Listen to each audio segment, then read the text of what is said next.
Good morning, friends. It is dry off day for Mabel, which means today is the last day she's being milked before she is dry for calving. They need at least 2 months for calving because it takes 45 days for them to rebuild, regenerate the tissues in their udder. So it's important they have that time for a rest before they calve next. Otherwise, you're not going to have a good next lactation. Welcome to Venison for Dinner. We're a homeschooling, homesteading, work from home kind of family who loves to be outdoors and eat good food from scratch. Thanks for following along.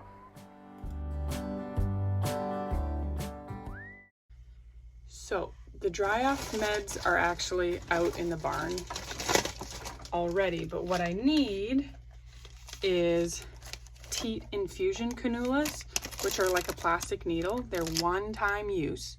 Do not go into different. I have said before that you can reuse them, but I've changed my mind.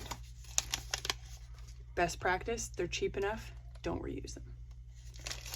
And a syringe.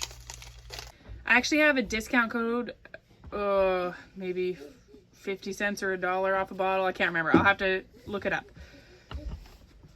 I have a few different ones. On the website, it can be kind of vague which ones you need, but they have a really great phone line that you can call. See, I do have doubles of some of the ones that I use more. I treated Jessa for Klebsiella mastitis with this. So you can call their line and they're very helpful. They don't give a lot of information on their website because they're kind of bound by different governing agencies. But once you have a bottle in your hand, it gives you some really good info on like which ones to use for different situations. Like here we go. So like, is there stringiness? Is it clear watery, hard swollen? All these sort of things. Very helpful. Okay, so it's no longer suggested to use 30 mils. It's 15 2 times a day. So there you go. Anyhow, they're great products. I really love them. I am going to be ordering from Reverence Farm next because I want some of their different farm tinctures. And so I'm just going to order their udder dry off anyhow.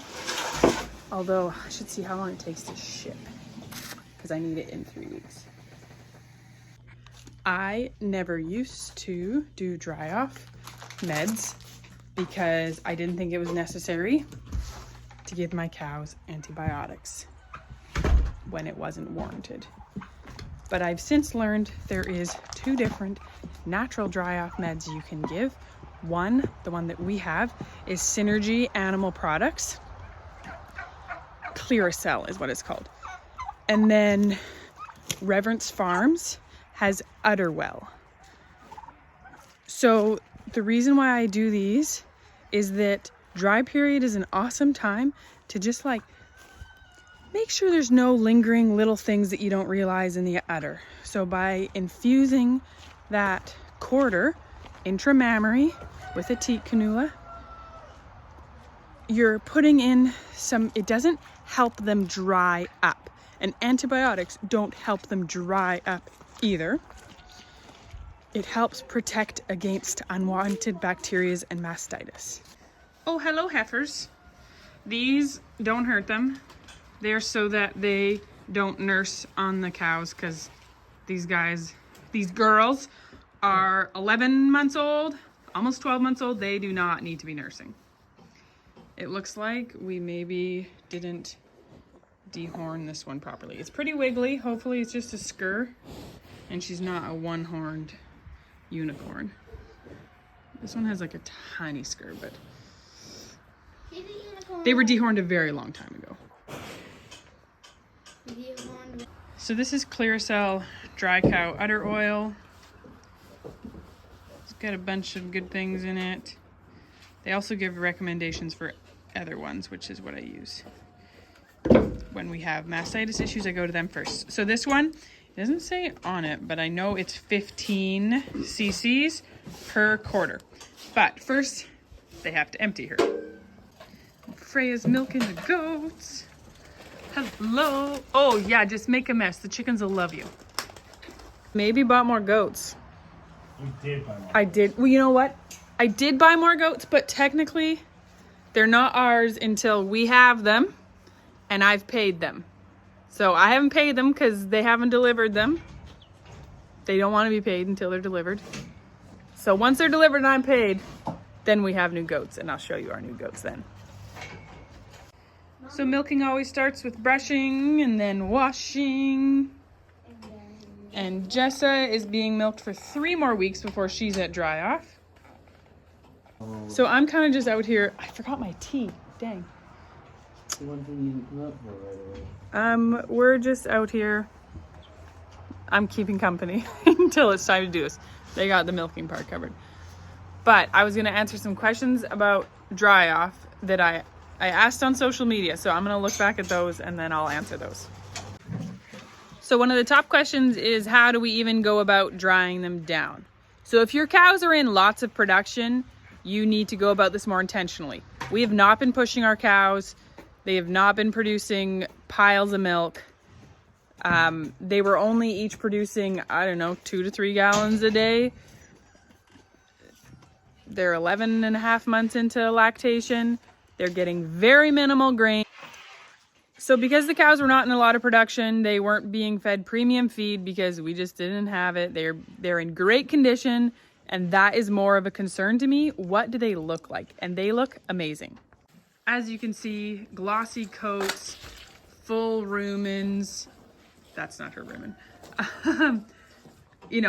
They look great. Dairy cows, yeah, I know. Dairy cows are not meant to be fat. A fat dairy cow is not a good thing, but she is in marvelous condition. Anyhow, so a week ago, we went to once a day production. She's been doing this since before that. And when we go to once a day milking, because they were only giving, What the heck? yeah, Hamish, you let a goat out. Only giving 2 to 3 gallons a day. We just stopped milking in the evening and only milked in the morning. I only go to once a day milking if they are bred, they are completely clear of mastitis, and they have good udder suspension. Like they have a good center ligament, which means like their udder's not just one bag, it goes up in the middle. So when we only had little kids and I was the one milking and the kids couldn't milk, I went to once a day milking when they were like 3 to 6 months into a lactation. Like as soon as they were bred back, I went to once a day milking because I couldn't maintain milking twice a day with little kids for a year. But since more people take turns now and there's more people needing to be fed, we milk twice a day until the end. If your if your cows were in lots of production and they were also getting fed grain, I would go to once a day milking 2 to 4 weeks before dry off to start making them slow down.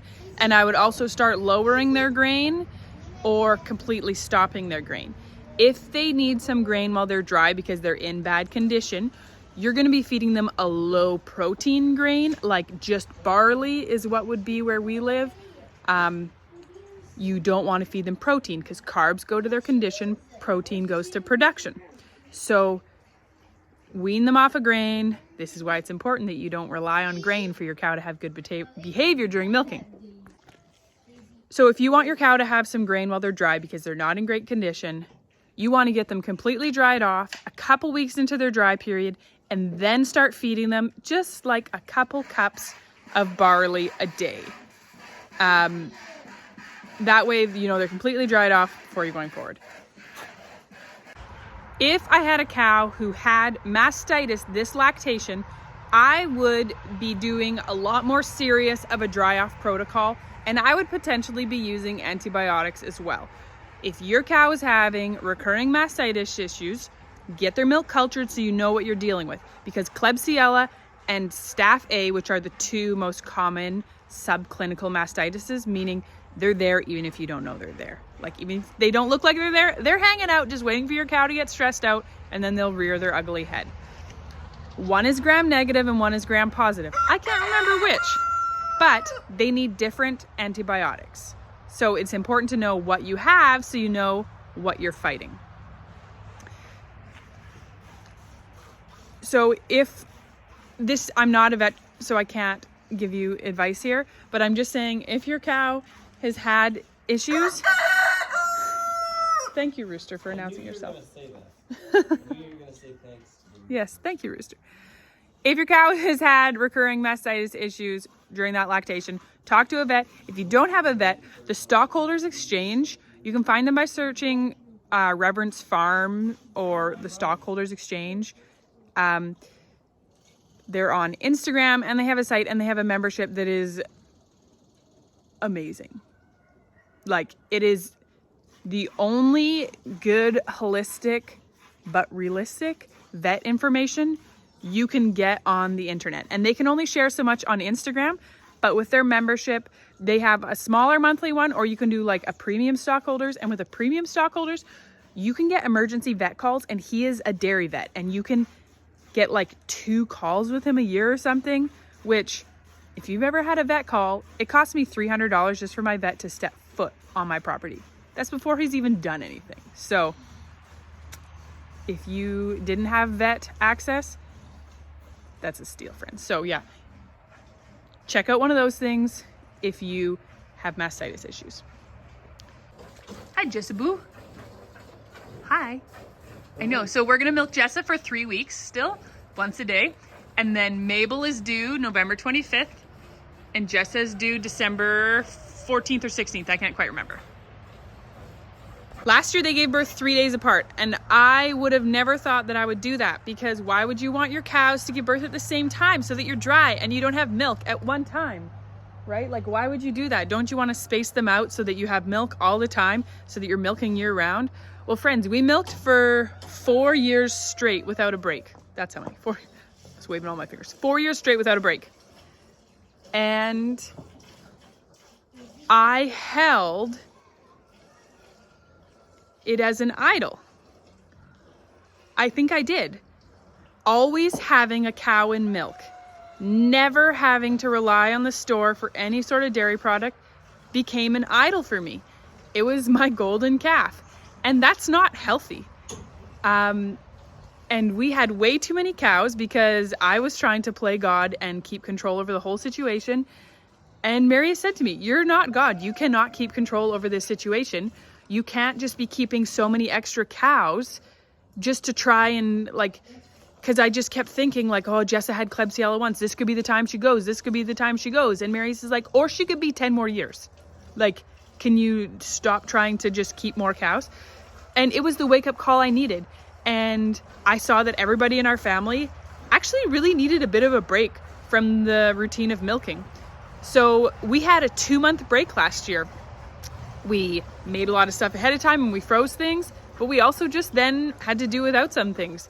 And it was really good for our family. It was a dry period during hunting season. They were gone moose hunting for 2 weeks and I didn't have to worry about milking.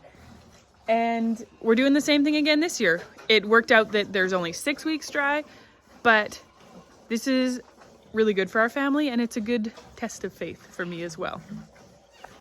And if your family wants to always have a cow and milk and doesn't ever want to have a dry period, that doesn't mean it's an idol for you. That was for me. I was so hyper focused on this that I was making it an idol. And maybe you guys think that's weird, but that's my transparency for the day. So me having a dry period is my test of faith. God will provide. We have never gone hungry. It's okay. And actually we still have goat's milk, but the goats are way faster and way simpler and more people in the house can milk the goats.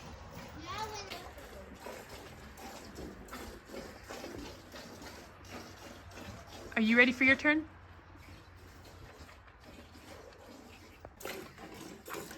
Anyhow, where are you at, Mac? You just about done? I'm a second out. He's just about done. Never said I was just about done. You never said you were just about done? I'm just about done. So I can start getting ready here. Okay, so it's not complicated. We can reuse the syringe many times. We just can't reuse the cannula. These are cannulas. Not cannolis, cannula. They don't know what a cannoli is either. What is it? So this is the part you want to keep clean. So I think I hear Rowan up. So you don't want to over twist these onto here. Otherwise you will snap. They'll split right here if you twist them too hard. So just on enough that you have a liquid tight seal, but you don't need to crank it on all the way to the bottom. So then give it a good shake. Shake it like it owes you money. Sometimes I say things just to see the look on my children's face when they give me a huge eye roll. They gave me a huge eye roll.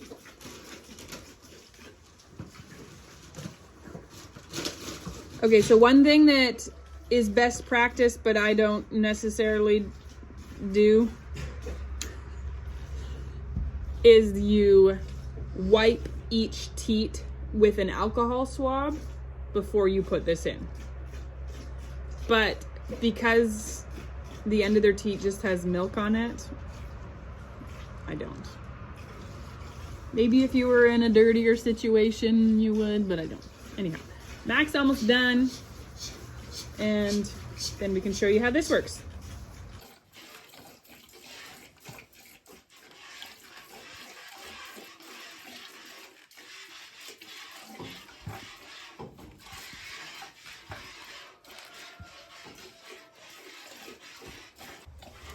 Hamish is putting the muck into muck boot today.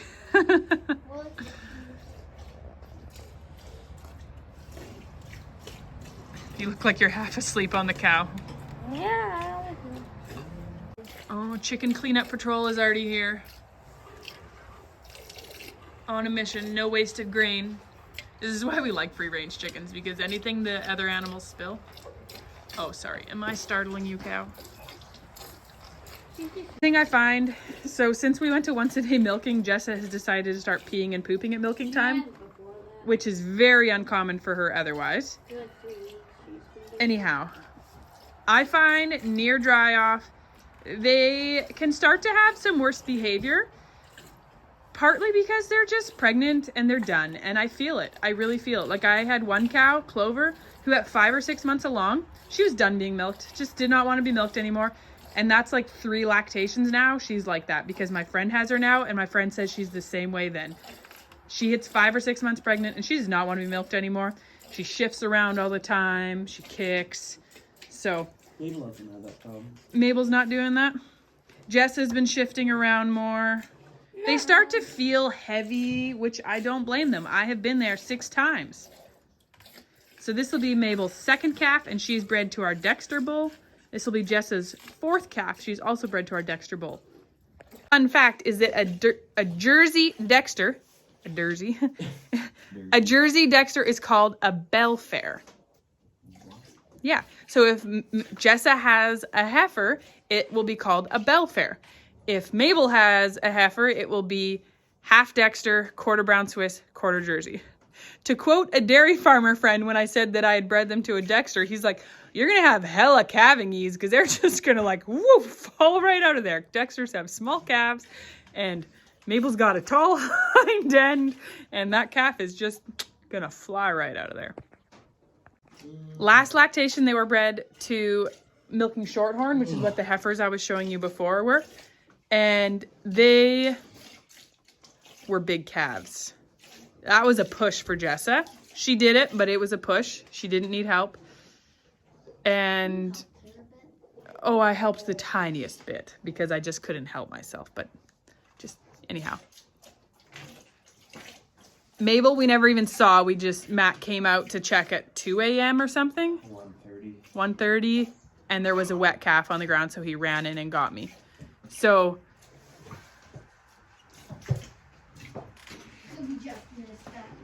yeah, we like always miss them. Jess's is the first we caught in a long time, and I couldn't even film it because my phone died. So it was just one of those funny things that I've tried so hard to film a birth, and the first one I see in a lot of years, my phone's dead.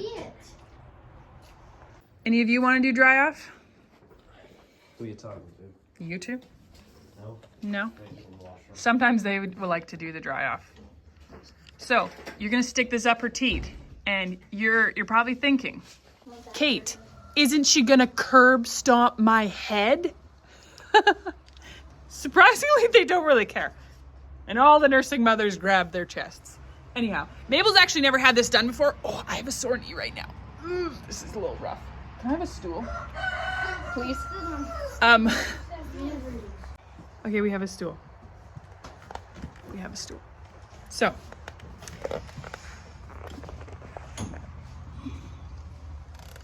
I start farthest away from me. Oh, you are gonna kick me. Why are you gonna do that? You never kick. She knows. Maybe I need Mac. Oh, I'm gonna do this standing up because if she kicks, it's better if you're standing up. Okay, so if a cow's really kicky, hold yourself right against them. So if they kick, they're just shoving you away. They don't have time to like make contact with you. They just shove you away. So.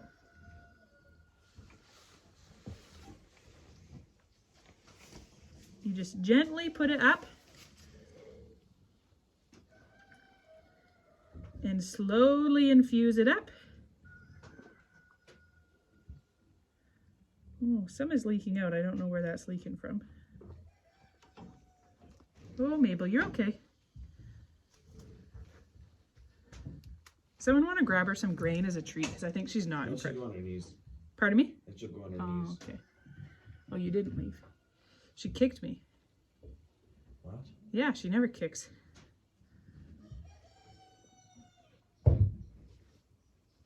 Okay, so when you pull it out, hold the teat end and massage up to make sure it's all infused into the quarter and not just sitting in the teat. Some people also add a teat sealant, or instead of dry off, if they know the cow has a low SCC, aka bacteria count, like in a robot dairy, when they know the SCC because it tells them all the time, they might just do a teat sealant and not use antibiotics. Well, that's just for one teeth. Yeah. Every teat gets it. And this is the end of my bottle here. I hope I might need to order some of this quick. I hope I have enough for Jessa. Probably not gonna have enough.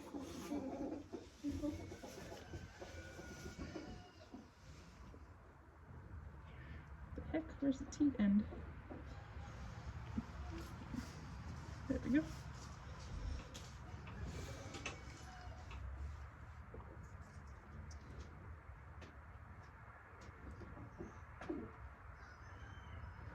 So last time I didn't have the teat cannula on properly and some of the oil leaked. Not much, just a bit.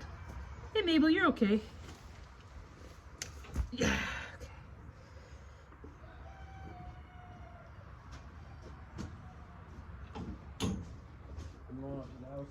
Can you stay here until I'm done? She's more used to you.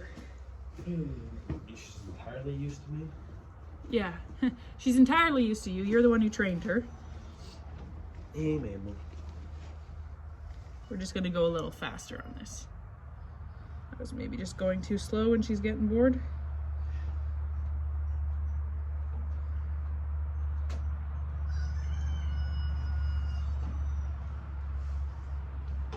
I think this syringe is leaking. It's a brand new syringe though.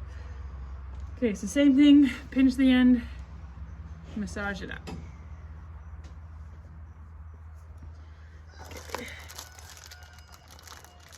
Like this box of 100 teat cannulas is maybe like $6.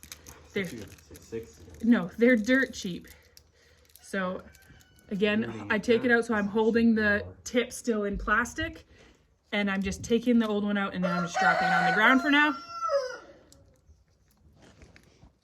Dirt isn't even cheap anymore. Dirt isn't even cheap anymore. There you go. Yeah, you're right.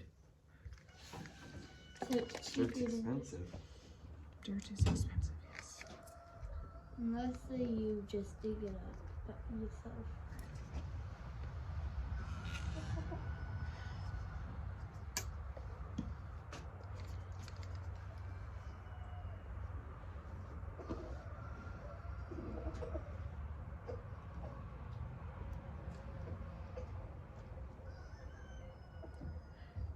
So I do know the Reverence Farm one comes already in tubes. You don't need to buy teat cannulas or syringes or anything. But the Synergy one is what I have, and you have to have syringes and cannulas.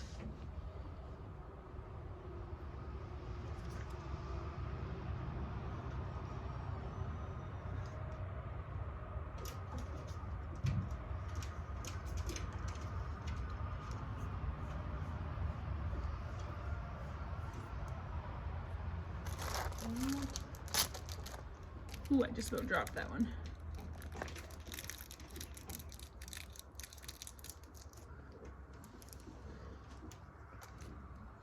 Ooh, easy. This is the last one. Last one. Well, and I have a hair in my mouth and I can't pick it out because I have this oil all over my hands. Yeah. It's one of my own hairs, but Not a cow hair. it's not a cow. Cow is a bruise. Oh, my hands are greasy. It's getting hard to even do this. Ah, dang it. And I just sucked air. Oh, goodness. Oh, this is what happens when you haven't had breakfast or coffee. You're trying to do high level things. Yeah.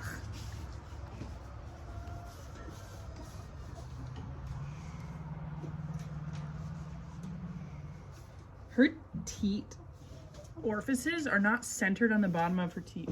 I know. It was a pain for when I first started milking. Yeah, they're like off center. Well, that one went up way easier. I have to figure out how Or maybe I'm just pushing harder because I'm getting tired. I had to figure out how to milk her differently because you're not straight. Yeah, Especially the back left, the back. yeah, like her teat right cannulas one, are not on the that center, one's or not like her sprays. orifices. Okay. No, she produces milk. Yeah.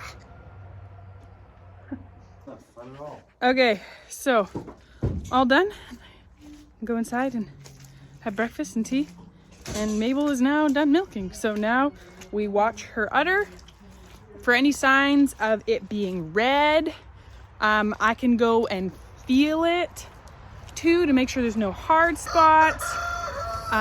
Especially if you choose not to use a dry off med, make sure you're feeling their udder, make sure there's no hot spots, hard spots. Someone has their straps on funny on their load. What was I gonna say? Oh, like if they're kicking at their udder, anything, just any signs of irritation, watch for that. Because if they do, then they might be developing mastitis and you're gonna have to do something about that. So we'll pay attention to that. And then she just gets to do her thing. And then starting mid-November, we start to watch for udder development and all that jazz.